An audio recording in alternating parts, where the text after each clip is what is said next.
ನಮಸ್ಕಾರ ಗೆಳೆಯರೇ, ತಮಗೆಲ್ಲರಿಗೂ ಕಾಳಿ ಫಾರೆಸ್ಟಿಗೆ ಸ್ವಾಗತ.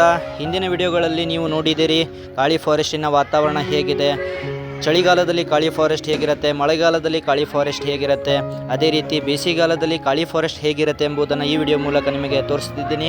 ನೋಡಿ ಫ್ರೆಂಡ್ಸ್, ಇದು ಕಾಳಿ ಫಾರೆಸ್ಟಿನ ಸೂರ್ಯೋದಯದ ಒಂದು ಸಮಯ. ಬೇಸಿಗೆ ಕಾಲ ಬಂದರೆ ಸಾಕು, ನಮಗೆ ಆಸರೆಯಾದಂತಹ ಕಾಡು ಸಂಪೂರ್ಣವಾಗಿ ಬದಲಾಗ್ತದೆ. ಈ ಸಮಯದಲ್ಲಿ ತಾಪಮಾನ ಹೆಚ್ಚಾಗಿರುವುದರಿಂದ ಮತ್ತು ಮಳೆಯ ಕೊರತೆಯಿಂದ ಕಾಡಲ್ಲಿ ಬೆಂಕಿ ಸಂಭವಿಸುವಂತಹ ಸಾಧ್ಯತೆ ಹೆಚ್ಚಾಗಿರುತ್ತದೆ.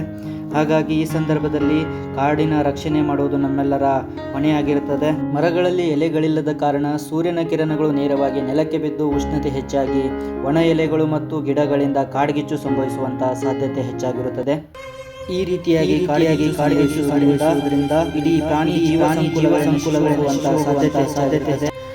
ಈ ತರಹ ನಿಮ್ಮ ಅಕ್ಕಪಕ್ಕದಲ್ಲಿರುವಂತಹ ಕಾಡಿಗೆ ಯಾವುದೇ ಸಂದರ್ಭದಲ್ಲಿ ಬೆಂಕಿ ಬಿದ್ದಿದ್ದು ನಿಮ್ಮ ಗಮನಕ್ಕೆ ಬಂದರೆ ದಯವಿಟ್ಟು ನಿಮ್ಮ ವಲಯ ಅರಣ್ಯಾಧಿಕಾರಿಗಳಿಗೆ ಮಾಹಿತಿ ನೀಡುವುದರ ಮೂಲಕ ನಾವೆಲ್ಲರೂ ಪರಿಸರ ಸಂರಕ್ಷಣೆಗೆ ಪಾತ್ರಧಾರಿಗಳಾಗೋಣ. ಈ ವಿಡಿಯೋ ನಿಮಗೆ ಇಷ್ಟವಾದರೆ ಲೈಕ್ ಮಾಡಿ, ಸಬ್ಸ್ಕ್ರೈಬ್ ಮಾಡಿ. ಒಂದು ವೇಳೆ ಲೈಕು ಸಬ್ಸ್ಕ್ರೈಬ್ ಮಾಡಲಿಲ್ಲ ಅಂದ್ರೂ ನಡೀತದೆ. ಪರಿಸರ ಸಂರಕ್ಷಣೆ ದಯವಿಟ್ಟು ಪರಿಸರ ಸಂರಕ್ಷಣೆ ಎಲ್ಲರೂ ಪಾತ್ರಧಾರಿಗಳಾಗಿ ಈ ವಿಡಿಯೋ ಮೂಲಕ ಕೇಳ್ತೀವಿ.